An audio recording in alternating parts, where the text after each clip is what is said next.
Welcome into another episode of the News for Jags podcast. I'm Jamal St here alongside Justin Barney. All right, NFL draft is in the books.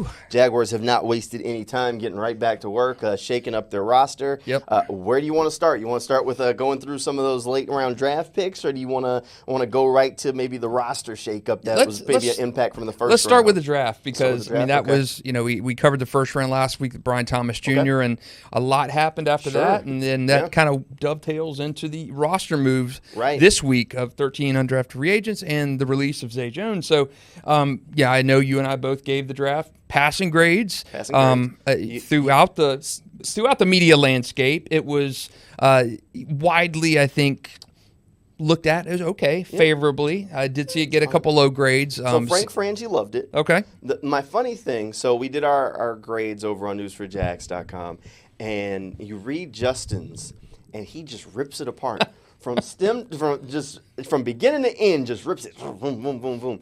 And then he had a better grade than me, and I was like, oh, it was a fine draft, and I gave it a B minus because I was like, I'm on the line between a B and a C, and Justin gave it a B plus, and he was just ripping it apart to shreds, and I'm like, geez, maybe I wasn't mean enough. I always grade drafts hard, and I think that the first round grade of Brian Thomas Jr. was awesome. I think the process you have to love. Yep. You have to with the trade back. You still get a guy that people would have been okay with at 17.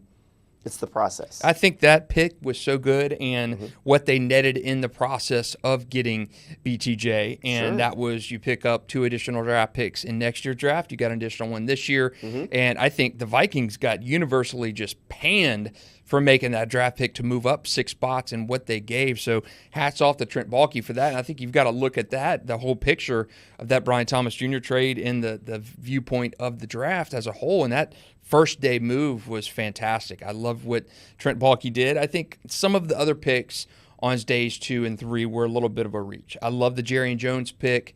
I had him going in the 4th round of the Jags, so I like that one. He's a guy who can play slot. He can play man coverage. I wasn't as big on Mason Smith. I like Jordan Jefferson, and I know a lot of people didn't like that pick as well. So I don't know. It was a little bit of up and down. We are clearly on separate wavelengths. First thing I'm going to hit you with, Jarian. He corrected us on the Zoom. I keep messing it up, so I'm trying to repeat it to myself as many times as possible to stop messing it up.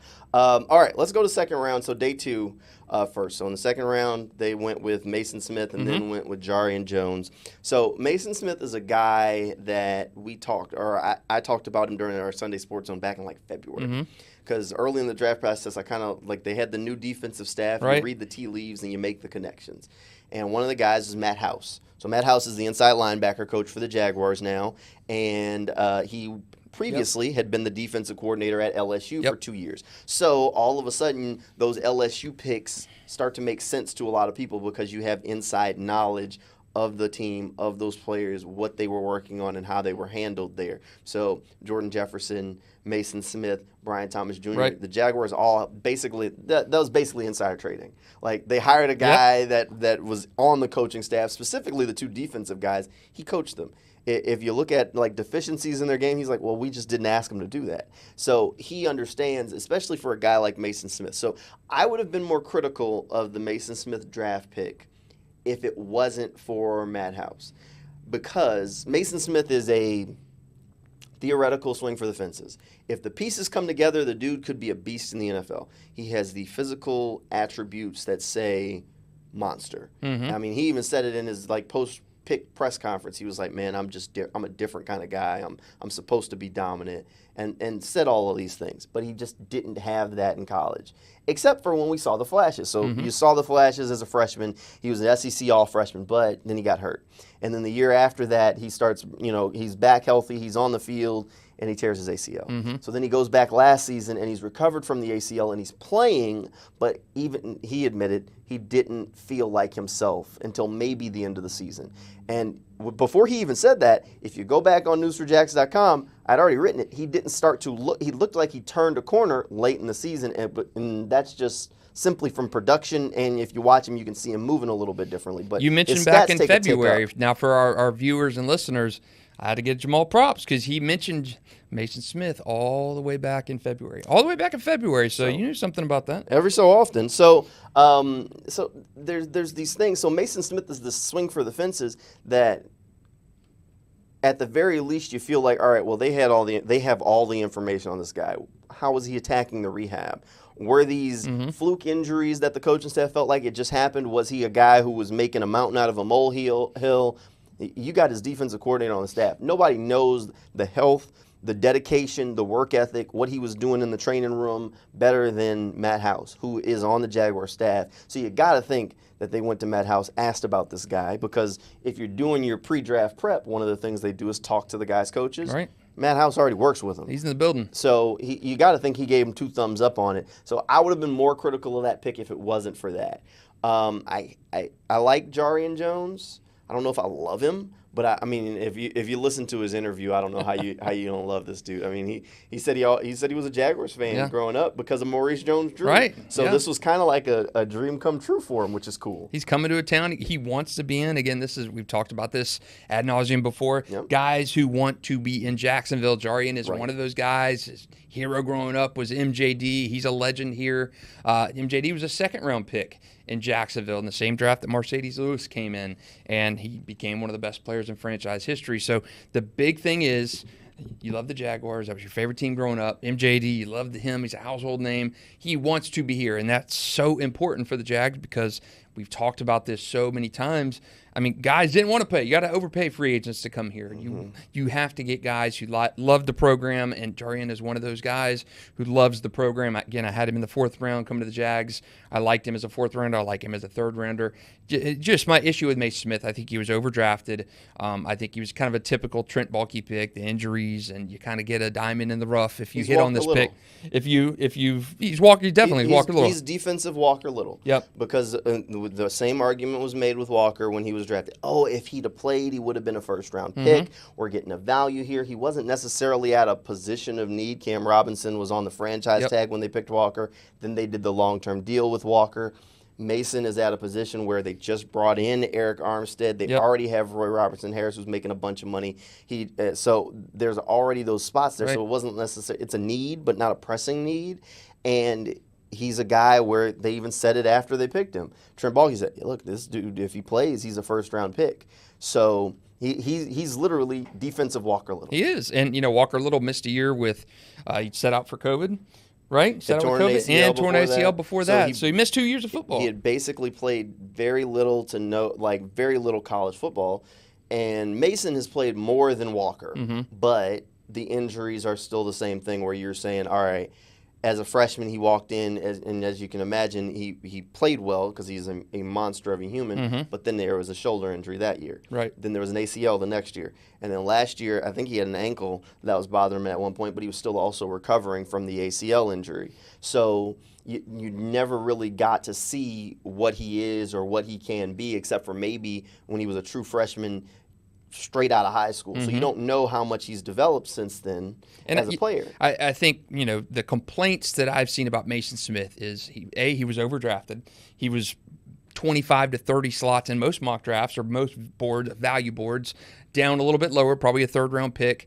And also, he's an Eric Armstead backup. You just drafted Eric Armstead's backup. You just drafted Roy Robertson Harris's backup. I mean, where does this guy factor into the equation this year? And he probably does. He's probably a rotational piece. And again, rotational piece on the defensive line is big. But I just wonder, Mason Smith, how healthy he is, and where does he fit in that defensive line rotation right now? Oh, I don't have a problem with it. So, yes, you do have Eric Armstead and Roy. But Mason Smith instantly slides in. So you remember seeing Adam Gostis, Jeremiah Ledbetter, both of them played a lot of snaps. All of a sudden, those disappear. So there's snaps to be had for a guy like Mason Smith if he comes along. You also have to recognize that, like Jordan Jefferson, you're higher on the Jordan Jefferson pick than me. I think that was maybe the one, if I'm red circling one, then I'm like, what are you doing?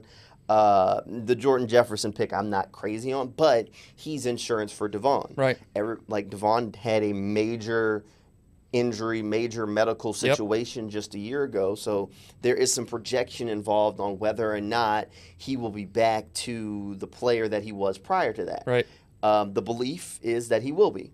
But if he's not, Jordan Jefferson is insurance. Another guy who can help fill that role, he's not ideal for it, is Mason Smith. Right. Mason Smith could do some of that. That's not what they drafted him to be. Right. It's not what they drafted him to do, but he would be able to help spot fill. Or even if Roy spot fills there, then you still need that other rotational piece. You also have to keep in mind injuries are a thing, and whether or not we want to recognize it, and I know everybody loves bringing in Eric Armstead. Eric Armstead is 31. Yeah, and coming off a big surgery. And has had injuries. Yep. So these are things that realistically, I don't think the Mason Smith I just look at it, Mason Smith is Walker Little. He was at a position that wasn't necessarily of need, a little bit of a luxury, where they take a guy who doesn't have the longest collegiate resume and say, if he would have played, he would have been a first-round pick. Same thing they said with Walker. Same. And they did that with Mason. With Walker, you didn't hit. Right. It has not hit. At best, you got in a high-level swing tackle backup. So it hasn't come together for him. You take another swing at it. Does that happen with Mason Smith? I don't know. Look, I like this move simply because you have to think that Matt House gave it the thumbs up. Mm-hmm. You have to think that if you have a guy who worked every day to put this guy in the best position to succeed possible, and he says, oh, by the way, you should really go get this guy, and then you go and get him, that Matt House gave you some sort of very positive cosign to go get that done. Right, and the reason why I like Jordan Jefferson, you touched on it, is because Devon Hamilton. What is Devon Hamilton going to be this year? He looked phenomenal in training camp last year. Looked like one of the best players on the defense. Sure. And ended up, coming off a massive contract extension. He got paid last offseason, and then you're like, he just kind of a letdown year. I know he battled the back surgery, back injury from a very odd type of injury. This is not a sprained neck or hurt neck or herniated disc. This is a severe infection and stuff. This was an injury that's not like an ACL or something. There's really not a lot of diagrams on what you're battling through. I mean, you're talking infections and surgeries and stuff like that. And very scary situation. Devon had a bad year. I don't think you're going to move on from a Devon Hamilton contract-wise this year. I think you're going to give him a second chance. But I think with Devon's situation and the Jordan Jefferson, I mean, he can slide in there, and I do think I would feel better Devon Hamilton being replaced by a Jordan Jefferson if a similar situation happened this year, or if Devon just doesn't get back to his strength. My problem with the Jordan Jefferson pick. So Jordan Jefferson is a player. He transferred from West Virginia to LSU, finished out, and he is a very one-dimensional player. Was not insanely impactful. If you were going to double dip at defensive tackle, and I get it, he plays a different spot. He's more similar to Mason Smith. I'd have got Mekhi Wingo, just me. But Jordan Jefferson is strong as all get out. I mean, I think he had like 24 or 30 something. Yes, whatever at the combine. He's a line pocket cruncher for sure. But he's not an insanely huge guy. Like Devon's 330. This guy's 303. That's a difference. He wasn't insanely productive in college. He did start, and he did play a role, but guys like that tend to go, you can find them later. So I wasn't in love with the Jordan Jefferson pick because you brought another guy into the room that does play that other defensive tackle spot, but you also could have gotten him a little bit later and bolstered someone else. I can't imagine, and maybe I'm wrong, but I can't imagine Jordan Jefferson was getting ready to fly off the board if they didn't take him. I would have gone cornerback in the second round, moved up or something like that. I mean, you're at 48. There were still cornerbacks, really good cornerbacks there in the late 30s. I think you could have gone there and even gotten Mason Smith maybe in the third round. What if they had Jarian as one of their top guys? Could have. And felt like they'd be able to get him because other teams didn't. Could have been, so, for sure. And look, I don't mind. So they did draft a second corner, DeAndre Prince, from Ole Miss. So he's also an interesting guy who could fit in. We'll see how it comes together. Overall, I like the draft class. I see what they did there. There are a few that I would have probably changed, like what is his name, Keelan. Yeah. I mean, to me, that was the throwaway pick. Keelan Thompson. Running back, right? Thompson? I think it was Thompson. Keelan Thompson. His name is. To me, that was a the running back from Texas. He never produced on the field. He's a kickoff returner who has one kickoff return touchdown. You do need a second kickoff returner with these new rules, but that one, even in his press conference, he said it. Yeah, I was just sitting here watching it because this is what I do. I wasn't thinking about me. And then he gets a phone call. And he's like, yeah, I'll come to – of course he's going to come to Jacksonville. Yeah, I was – between that pick and the Mason Smith pick, those are my two least favorite of the Jags. I just think he's a low-mileage running back. He wasn't productive at running back at Texas. And you're really essentially drafting him at that point to draft for special teams or to see if he could be a spark in the new kickoff rules. And this was a little bit of a shallow draft for talent. I mean, this was a little bit of a shallow draft. So you can kind of see, and they did it last year, the same thing where they start getting the guys in the 6th, 7th round where they're saying, look, these are my undrafted free agents. Mm-hmm. Who are these guys? So you feel like by the time you saw them do that, they were done. I mean, I like Cam Little getting a kicker, so that's good. He has to beat out Riley Patterson for the job, which I think he will. But I do like that pick. Overall, I think the Cam Little pick and the Brian Thomas process of landing him are what boosted that grade for me. That's what got it up from into that B- range. If, let's say, instead of taking Cam Little, they did something else, I probably have him at a C. Okay. I'd probably have him at a C. The Cam Little boosts it for me because now you have a kicker, and he's an elite. He has an elite level confidence. You can just tell it talking to the kid. He has that confidence you need in a kicker. I mean, he did a gritty as a freshman at LSU's field. I mean, you don't do that. And as the away team. To me, the best interview of all the draft picks, him by far. A kicker. I mean, when your kicker is your best of your draft pick interviews. I don't know. There were some good ones. Mason Smith was fantastic. Mason was good. Zay Jones was also really good. But when the kicker is in there and his style and his swagger, it showed. I mean, that guy was funny and he was good to listen to. He was really good. All right, so Brian Thomas was the first round pick. Yep. We already did a whole episode on him, so we're not going to rehash him a ton. But bringing in a new wide receiver has already shaken up the roster. We kind of talked about him as a possible as a possible, but as a replacement for Zay Jones. Right. Jaguars went ahead and released Zay Jones on the street as they bring in their undrafted free agent class, which I will touch on one of those guys. Yeah. That's an undrafted free agent in a second. But no more Zay Jones on the roster. Right. So now Brian Thomas Jr. slides into a full-time starting role. What did you think about getting rid of Zay? Would you have kept him?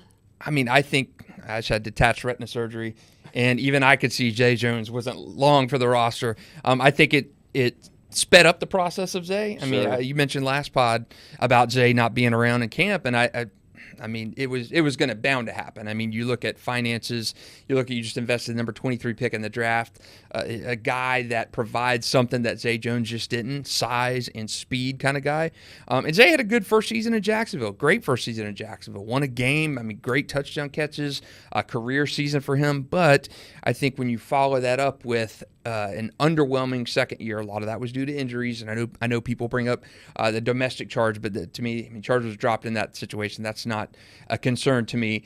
The production from Zay Jones was a concern, and his, I hearkened back to General Manager Gene Smith from he said the best availability is availability. That's right. And you've got to be on the field to do that. And Zay just was not on the field enough last year to do it. And with all the problems they had on the offense moving the ball, the inconsistencies, and you just did not have the availability of Zay Jones due to his rash of injuries. And he was the odd man out of the situation after you drafted Brian Thomas Jr. and added Gabe Davis. It was just, to me, a matter of timing on when that was, be it now, right after the draft, or in training camp. I mean, you're just saying right now you're going to give Brian Thomas Jr. those reps.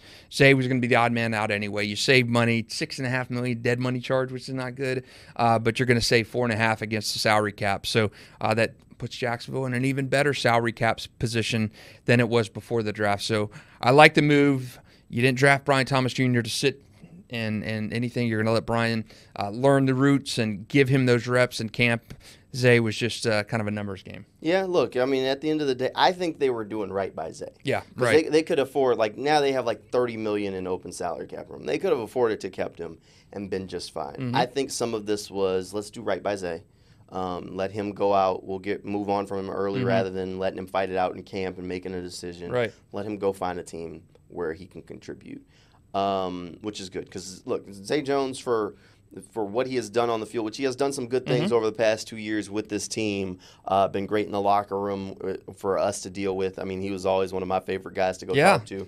Great guy. Yeah. So from a locker room presence, yes, you need guys like that. He was quirky as can be, but man, he was always steady. Talking, always cordial, always nice, always funny. He was on the draft show with you and Jana with Christian Kirk last year was fantastic. So he was always glad to see you, always good and jovial and stuff. So that part of him will be missed because he was fantastic. Yeah. So I think this was a do right by Zay kind of move.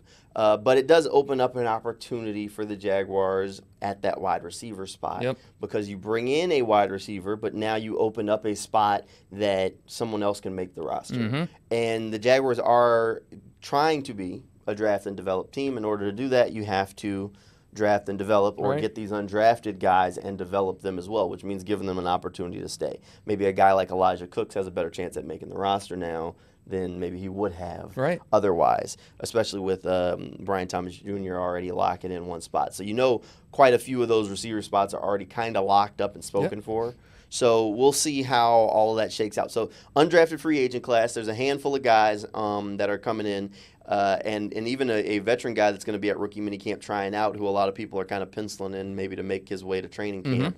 Let's start with Jarvis Landry. So Jarvis Landry is going to be trying out at rookie minicamp. He's been out of football for a year. He is a 5-time Pro Bowler. He's had multiple 1,000-yard seasons, and he's trying to get back into the league, and the Jaguars are going to give him a swing. Love it. I love it. To me, it's like Mac Jones. You get a low-risk, high-reward kind of situation. We saw it with Calvin Ridley. We don't need to look back far for a guy who was out of the league over a year, who came back and had a 1,000-yard season. So, I mean, Jarvis Landry's credentials far greater than Calvin Ridley. I mean, 5-time Pro Bowler. So I like the move. And the question is, how will you look after a year? What does this do for the Jags? I mean, is he going to steal touches from – he's coming to a rookie minicamp with undrafted guys. I mean, he's not expecting much right now. But the upside of Jarvis Landry, even at 31 years old, is pretty substantial over a rookie. And if you remember a few weeks ago, Doug Peterson, when he was asked about receivers and bodies in camp, he wanted 15 to 16 receivers in camp to give those guys looks and stuff. They want to have the best 5 or 6 going forward. And you're talking about competition at that position going into camp with 15 or 16 receivers on the roster. That's going to create the most competition at that position in Trevor Lawrence's time here. So you're already going into camp, going into the season, Gabe Davis, Christian Kirk, Brian Thomas Jr. That's a pretty solid starting trio.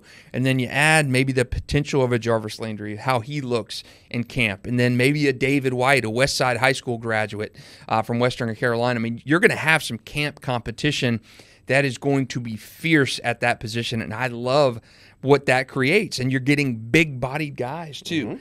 Big-bodied receivers, the Elijah Cooks, what he did last year. Will Tim Jones make it around for another season in Jacksonville? He's done that as a 5th and 6th receiver before. So they kept 6 last year on that initial 53-man. I like, half of them already set right now. I'm interested to see who those other 3 will be. Just want to go ahead and throw out there, Jarvis Landry is just 1 year older than Calvin Ridley. That's crazy. He is just 1 year older than Calvin Ridley. Calvin Ridley just got a huge contract from the Titans. Jarvis Landry's been out of the league for a year. Going to try out at rookie minicamp. Probably going to sign a veteran minimum deal. You know what Calvin talked about when him being out of that league that year, that gave his mind and body a chance to get right significantly. So for a Jarvis Landry, he battled an ankle injury, and he was put on IR in December of 2022, set out all of 23. That guy is his sizzle reel looked amazing online. He's cutting up and jumping and catching and training and practice and stuff. How will that translate to on-the-field stuff? He's got high upside. Again, that's high upside, low risk, high reward kind of move right there. And keep in mind, he wasn't playing bad football before in New Orleans. I mean, he had earned reps. He didn't go in there as like a highly touted guy, earned the opportunities, was playing good ball, kind of got hurt there. Keep in mind, the Saints' quarterback situation was also kind of sketchy. The whole offense has been sketchy, but Jarvis Landry was playing good football. So bringing a guy in for those looks who maybe, let's say he signs. He's your immediate backup to Christian Kirk. Right. So the guy who should feel threatened by Jarvis is probably Parker Washington. Right. So, look, I like the Jarvis Landry move. But you touched on the guy that I wanted to talk about for a second. David White Jr., West Side High School guy. He signed with the Jaguars as an undrafted free agent. Great story. That big class. Great story. So, I mean, it's an opportunity for a local guy who grew up here. I talked to him before in the lead up of the draft. He was working out over at West Side High School, back where it all kind of started.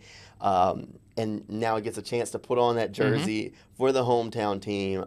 Couldn't be more happy for this guy. Unreal. Nicest guy. Is going to be fantastic to see. Hopefully he makes the team and gets a chance to kind of build off some of those other guys that we've seen, like the Shaq Quartermans, the Darius Williamses that have gone full circle, the Cooper Hodges. Yep. You got right now Mac Jones, Cooper Hodges, DeQuan Jackson, right? He's still on the squad. And now you add a David White Jr. He didn't get drafted, but that would have been the first draft pick in West Side history. I know you went out and had a chance to chat with him while he was working out one day. Really great story. Played for a terrible team in high school and wound up making the league as an undrafted free agent. So, guys, NFL will find you. It doesn't matter what program you come out of. If you got the measurables, if you're working hard, David White is a perfect example of that. And what a cool story. Coming to your hometown team. Fantastic story. So it's going to be interesting to watch him as we kind of go through some of these undrafted free agents. There's definitely going to be some David White updates along the way. You can't help but want to see the local guy find a way on that final roster when things are all said and done. All right, so rookie minicamp's right around the corner. So we'll have some coverage of that coming your way. We'll have to see if Jarvis Landry can have a good day out there with the Jags to try and make that roster. But that'll do it for this episode of the News for Jags podcast. And thanks for hanging out with us. We'll see you next time.